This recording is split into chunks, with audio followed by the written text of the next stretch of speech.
pour rebâtir sur d'anciennes ruines, restaurer, réparer les brèches. Telle est la vision du centre chrétien Grâce Académie.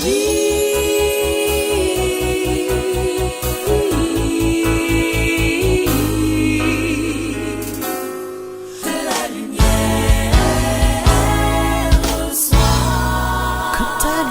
soit.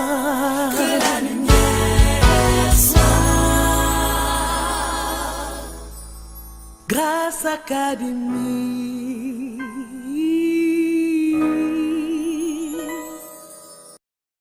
Si tu sèmes pas, tu ne peux pas récolter.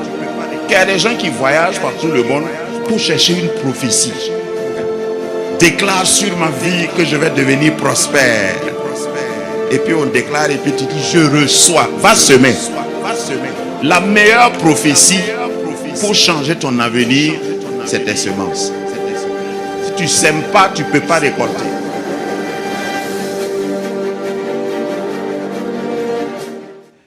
Est-ce que vous êtes prêts pour la parole de Dieu? Ici, c'est la parole de Dieu qui est la boussole, qui est le fil à plomb, qui est l'autorité finale. Quand Dieu parle, personne d'autre ne doit parler. Le personnage central dans ce ministère, c'est Jésus-Christ de Nazareth. Et on ne diminue pas ces noms pour adapter à nos situations. C'est nous qui nous adaptons, qui nous laissons transformer. C'est nous qui devons conformer notre image à son image. Amen. Donc, la parole de Dieu est centrale. Je ne dis pas que ce qui s'est passé jusqu'ici n'est pas important, mais nous voulons que Dieu nous parle. Qui veut que Dieu lui parle ce matin? Amen. Alors, je voudrais prier que moi, je ne sois pas un obstacle. Je ne veux pas être un obstacle parce que tu es venu pour écouter Dieu. Ce n'est pas pour écouter Pasteur Kem Toré. Prions. Seigneur, merci pour ta grâce. Merci pour ta parole. Je demande que mes facultés te soient soumises et que tu puisses parler au travers de moi. Tu connais chacun et tu nous appelles par nos noms. Que ta parole trouve une place prépondérante dans les cœurs, dans les vies. Seigneur, fertilise l'imagination de quelqu'un afin que ce qu'il va recevoir soit utile, soit un équipement, soit des outils pour ce qu'il attend. Seigneur, nous sortirons d'ici meilleurs par ta grâce. J'ai dit ces choses au nom de Jésus. Amen. Amen. Nous allons rester dans Genèse chapitre 26. Dimanche passé, nous avons parlé de creuser plus de puits. Je suis toujours dans la même veine pour m'adresser à quelqu'un ou pour apporter un complément parce que ta bénédiction dépend quelquefois de toi. Dis-moi amen. Si je dis quelquefois, c'est quelques rares fois seulement que la bénédiction d'un homme ne dépend pas de lui. Puisque par principe, Dieu est prêt pour bénir et Dieu ne maudit jamais quelqu'un. Si tu veux, consulte Deutéronome 28. Il dit, si tu obéis, voici ce qui va se passer. Et plus loin, il dit, si tu n'obéis pas, voici ce qui va se passer. Donc ta bénédiction dépend de toi. Dieu bénit, pour un rappel, pour pouvoir accrocher la charrue d'aujourd'hui, Dieu bénit Isaac. Dieu bénit d'abord son père Abraham et il bénit Isaac à travers Abraham parce que la bénédiction a toujours un canal. Amen. Mais Isaac n'a pas vécu ou n'a pas bénéficié pleinement de la bénédiction tant qu'il n'a pas creusé les puits. Et vous savez ce que c'est que l'eau dans la vie. Tu ne peux pas dire que tu es béni si tu n'as pas d'eau. Amen. Ça, c'est ce que nous avons établi dimanche dernier. Donc, le thème était quoi? Creuse plus de puits. Si tu avais creusé des puits avant, creuse davantage des puits. Il y a plusieurs sortes de puits. Hein? Tu peux creuser des puits et tous les creuseurs de puits, on leur cherche bagarre. Ceux qui creusent des puits, on va toujours venir quereller avec toi, soit par jalousie, et la jalousie est universelle. Il ne faut pas croire que c'est seulement en Afrique.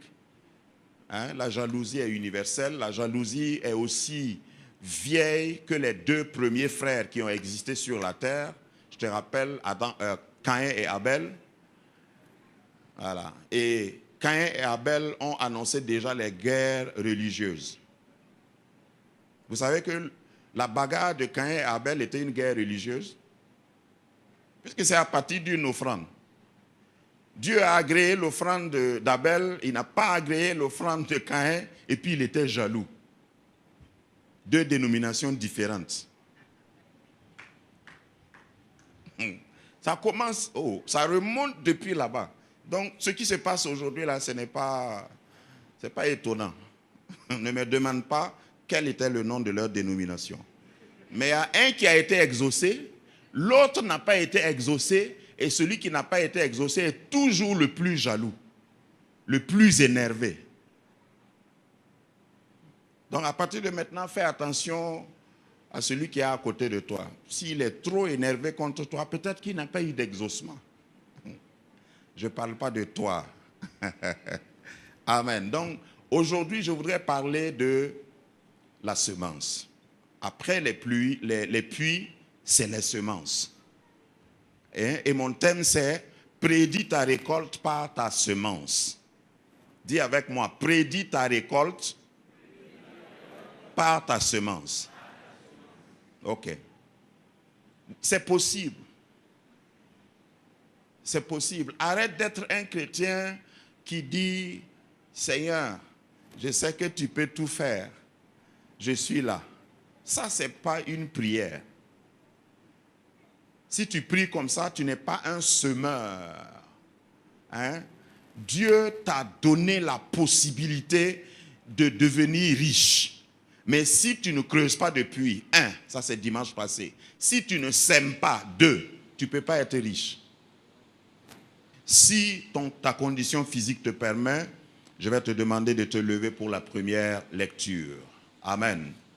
Il y eut une famine dans le pays, outre la première famine qui eut lieu du temps d'Abraham, et Isaac alla vers Abimelech, roi des Philistins à Guérar. L'Éternel lui apparut et dit, « Ne descends pas en Égypte, demeure dans le pays que je te dirai. Séjourne dans ce pays-ci. Je serai avec toi et je te bénirai, car je donnerai toutes ces contrées à toi et à ta postérité, et je tiendrai le serment que j'ai fait à Abraham ton père. Je multiplierai ta postérité comme les étoiles du ciel.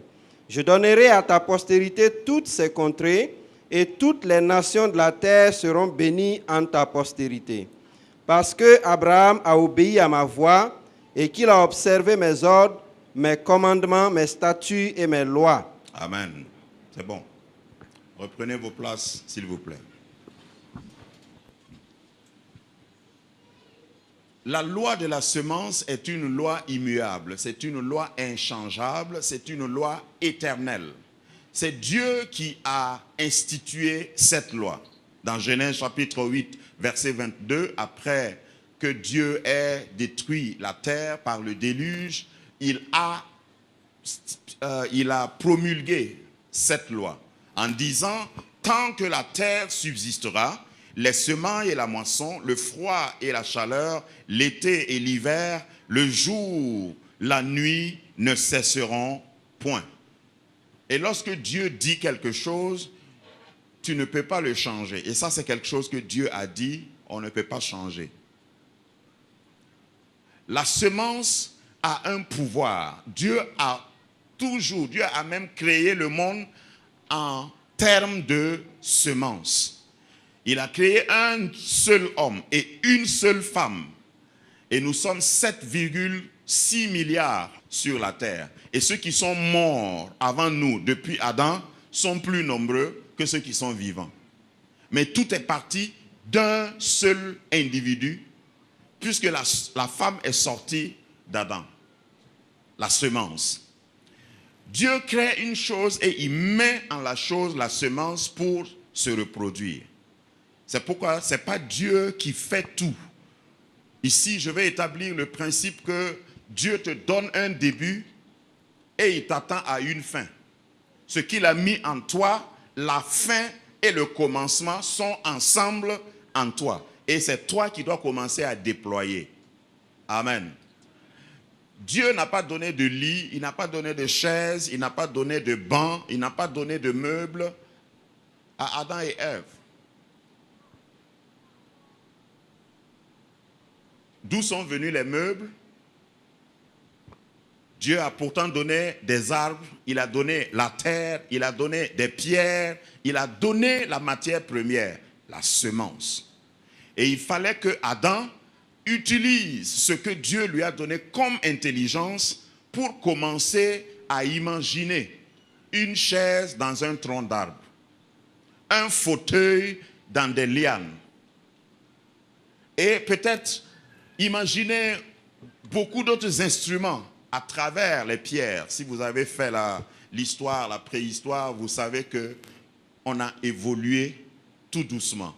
Et tout ce que nous faisons aujourd'hui n'étonne pas Dieu, parce que Dieu savait que ça allait arriver. Il a même donné une tablette à Moïse, une tablette tactile,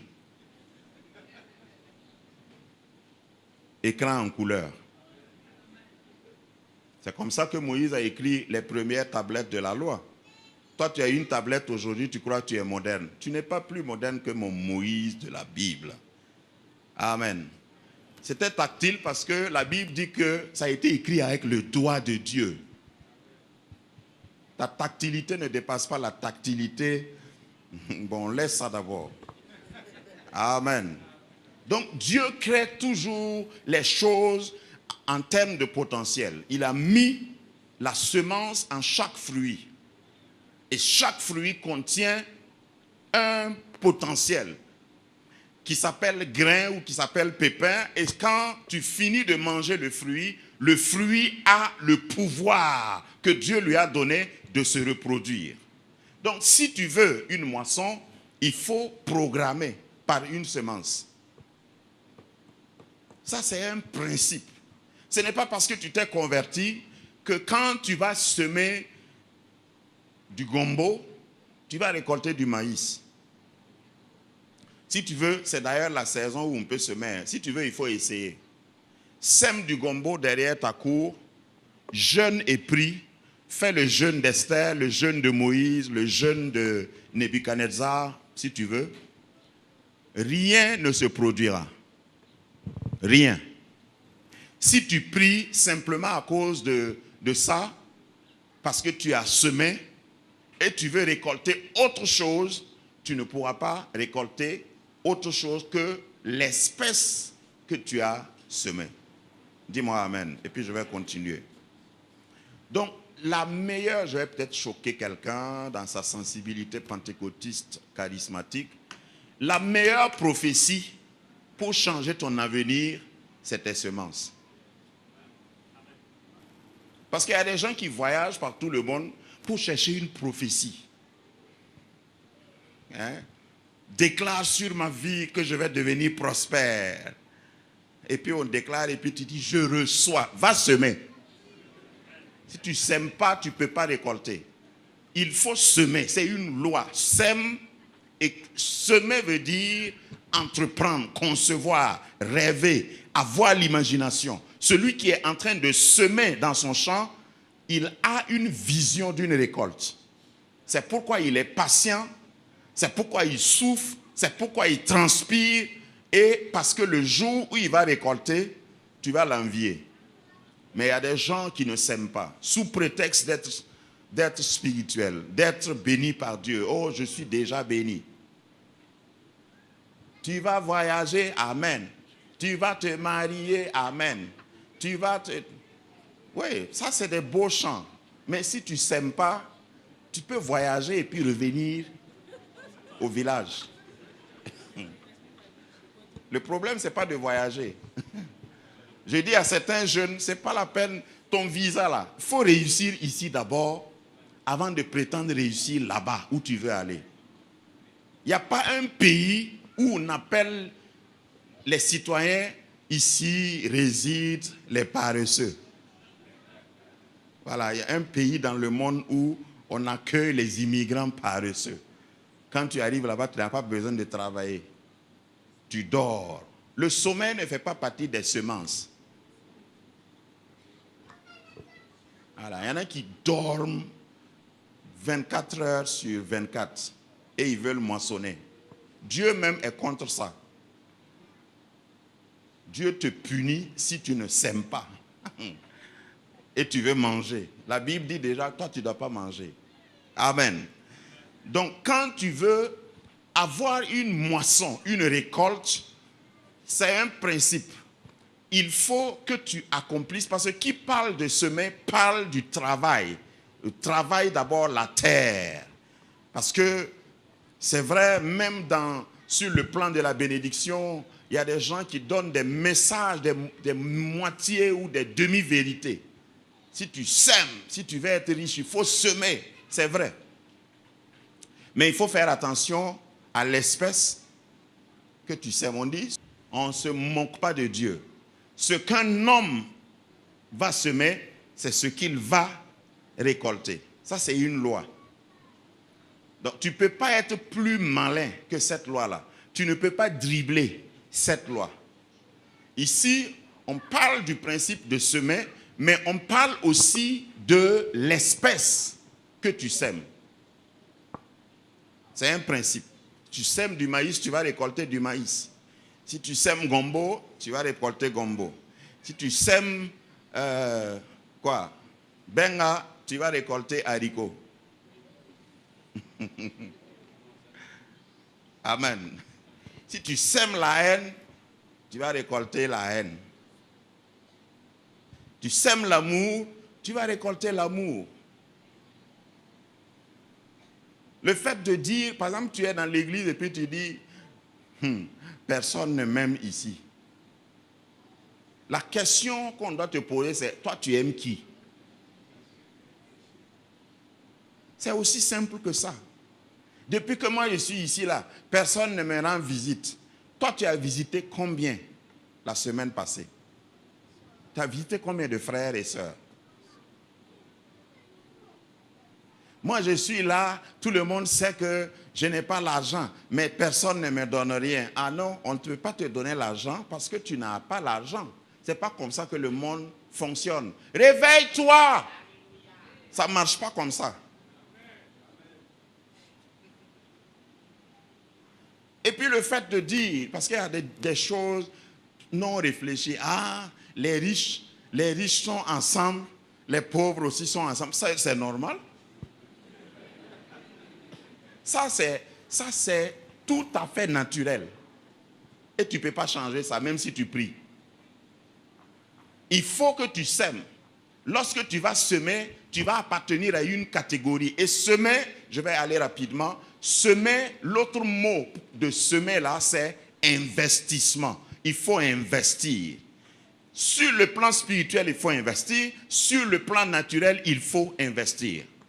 Si tu ne sèmes pas, tu ne peux pas prospérer. Même si Dieu t'a dit que tu vas prospérer, par exemple, j'aime prendre des exemples terre à terre.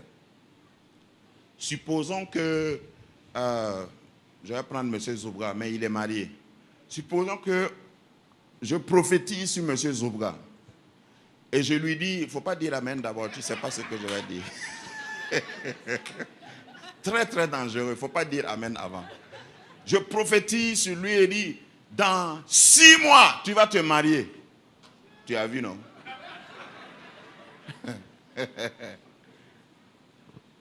C'est une prophétie. Mais qu'est-ce qu'il faut qu'il fasse? Il a reçu la prophétie et il rentre, ou bien il cherche une montagne. Il va sur le mont Tinakuru ou Kilimanjaro et il se concentre là-bas. Il dit, Seigneur, j'attends ma femme. Ce que tu dis, ce que ta bouche dit, ta main l'accomplit. Au nom de Jésus, je suis là et j'attends ma femme. Et tu comptes les mois. J'ai dit 6 mois. Et il compte les mois. Est-ce que le mariage va venir? Il faut qu'il sème. Et lorsqu'il va semer dans ce sens, si vous voulez que je détaille, sera de sortir. Venir à l'église bien habillé. C'est un investissement. cirer chaque fois ses chaussures et puis décaler comme... Faut semer. Ou bien? Bon, maintenant il est marié, il n'a pas d'enfant. Et je prophétise sur lui, je dis au nom de Jésus, l'année prochaine, tu auras un enfant. Et puis il laisse sa femme, il va à Soweto. Et il reste là-bas jusqu'à l'année prochaine. Et il rentre dans l'avion 1 an après en sifflant, le Seigneur va le faire. Est-ce qu'il aura son enfant? Donc Dieu veut que tu sèmes. Il y a beaucoup de gens qui sont pauvres et spirituellement et matériellement parce qu'ils ne sèment pas. Il faut que tu sèmes. Il faut que tu investisses. Et si tu as semé, parce que dans la parole de Dieu, il y a une parabole du semeur qui dit que le semeur est sorti pour semer. Moi, je suis plus intelligent que le semeur de la parole de Dieu. Sur le plan littéral, je vais dire. Il dit qu'il a semé et une partie est tombée au bord du chemin. Et puis une partie est tombée sur les pierres. Une partie sur les ronces. Au moins, tu as lu ça là. Avant de semer, détermine où sont les cailloux, où sont le chemin, où sont les ronces. Ne sème pas là-bas. Dis Amen. Amen. On t'a averti. La parabole là t'a averti que si ça tombe sur... Par exemple, tu prends ton bon maïs, bon grain de maïs, et tu sèmes sur le goudron de Bassawarga. Et tu repars prier. Seigneur, envoie la pluie. Il y aura même inondation. Mais tu n'auras pas de maïs. Donc, il faut déterminer où tu vas semer. Détermine comment tu vas investir. Renseigne-toi. Un bon semeur, un bon investisseur se renseigne. Marche avec ceux qui ont déjà fait des récoltes, des bonnes récoltes. Renseigne-toi sur tous les domaines, tous les aspects de la vie, là où tu veux semer. La parabole du semeur ou le passage de Galates 6-7 parle aussi de l'espèce. On dit ce qu'un homme, ce que tu vas semer là. Donc si tu veux, c'est d'ailleurs le titre de mon message, si tu veux une récolte de maïs, sème du maïs. Il ne suffit pas de semer. Je peux vous faire rire un peu. On dit qu'il y a un monsieur qui est allé, bon, il est venu en ville, disons-le comme ça, et voir son fils et sa belle-fille a préparé des macaronis. Hein? Macaroni. Et il a mangé, il était très content parce que sa belle-fille était une très bonne cuisinière. Et c'est la première fois qu'il mangeait les macaronis. Donc il a demandé à sa belle-fille, est-ce que je peux voir le naturel là, ce qui n'est pas cuit? Et on l'a apporté une poignée et il a mis dans sa poche. Vous avez imaginé. Arrivé au village, il a vanté le plat à sa femme, à la maman qui est au village. Et il a attendu la saison des pluies. Il est sorti semer ça derrière sa cour. Est-ce que ça va pousser? Donc le tout n'est pas de semer, il faut choisir l'espèce. Il faut être... Semer implique une certaine intelligence, un calcul, une science, un savoir-faire. Si tu ne sèmes pas et si tu sèmes n'importe comment, tu ne peux pas récolter. Amen. Revenons à Isaac. Genèse 22, 26, 12 dit que Isaac a semé la même année. La même année. L'année où on a dit qu'il y a eu une famine, vous vous rappelez de notre texte de base, on dit qu'il y a eu une famine autre que celle qui eut lieu au temps d'Abraham. Et le fils était là où le père a été frappé par une famine.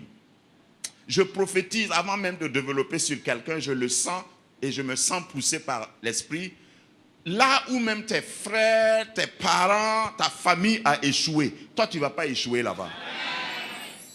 Et tu n'as même pas besoin de déménager, tu n'as pas besoin de changer de pays ou de continent. Ici, Dieu dit à Isaac, comme tu es un semeur, parce qu'il y a certaines choses que Dieu ne peut pas dire à certaines personnes, parce qu'ils n'obéissent pas. Dieu dit à Isaac, ne déménage pas. Ne pars pas ailleurs, reste là. Et quand Isaac est resté, Dieu dit de demeurer dans le pays que je te dirai. Séjourne dans ce pays-ci, là où il est là. Je serai avec toi et je te bénirai, car je te donnerai toutes ces contrées, etc. Ça, c'est la promesse de Dieu. C'est comme la prophétie que j'ai dit tout à l'heure. Enfin, l'exemple que j'ai dit tout à l'heure. Et normalement, Isaac devait dire, et ça c'est le problème de beaucoup de chrétiens, Dieu a déjà dit. Ce que sa bouche a dit, sa main l'accomplit. Et tu dors sur ta nuque en train de chanter ça. Si Isaac avait dormi, il n'allait jamais être riche. Dieu dit, il va le bénir, mais le gars, au temps de la semence, là, a semé. Alors, j'aime Isaac. Il sort, tout le monde dit que c'est la sécheresse et il sème quand même. Et Dieu lui donne de récolter 100 fois. C'est-à-dire pour chaque grain, 100 grains. 100 fois. Que Dieu te donne de semer. Amen. Parce que si tu ne sèmes pas, tu peux pas avoir... Dieu, c'est-à-dire, le mot est trop fort, ce n'est pas indiqué, mais tu paralyses Dieu. C'est-à-dire que Dieu vient et dit, ah, regarde le petit là, j'ai dit, je vais le bénir, et puis il dort. Dieu même ne peut pas te bénir, même s'il veut. Lorsque tu ne sèmes pas, Dieu ne peut rien faire pour toi. Et quand je dis semer, j'espère que vous comprenez le corps de ce message. Il ne faut pas être paresseux. Il faut travailler. Il faut investir. Il faut être déterminé. Il faut être persévérant. Celui qui sème ne récolte pas le même jour. Celui qui sème ne part pas dormir pour revenir après récolter. Quand on parle de semer, on parle d'un processus. On parle d'une persévérance. On parle de loi. Tu dois obéir à toutes ces lois si tu veux une vraie récolte. Ecclésiaste chapitre 11, verset 6. Parce qu'il y a des gens qui sont en train de me demander, mais on doit semer quand? On doit semer à quel moment? Merci pour la question, je te réponds. Par Ecclésiaste 11, 6, dès le matin, sème ta semence. Et le soir, ne laisse pas reposer ta main. Car tu ne sais point ce qui réussira, ceci ou cela. Ou si l'un et l'autre sont également bons. Donc, quand est-ce que tu dois semer? Le matin. Quand encore? Sème à tout moment, c'est ce que ça veut dire. Il y a des gens qui s'arrêtent à un moment et disent, j'ai semé jusqu'à fatiguer. Le pays là est dur. Sème le matin, sème le soir. Grâce Académie, rebâtir, restaurer, réparer,